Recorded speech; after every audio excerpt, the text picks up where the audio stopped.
ঠেসা মাছের ঝাল হবে। তেল গরম হয়ে গেছে, এবার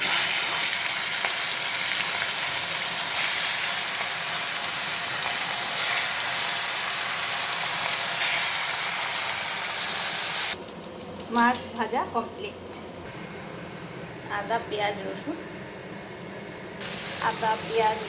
কাঁচা লঙ্কা সব কিছু দিয়ে, টমেটো সব কিছু দিয়ে একটা পেস্ট। এবার স্বাদ মতো লবণ, একটু হলুদ,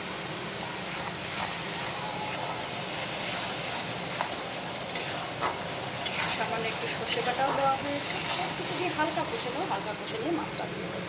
খুব সুন্দর হালকা কষা হয়ে গেছে, একটু সামান্য একটু জল দেবো। এবার মাছগুলো আমি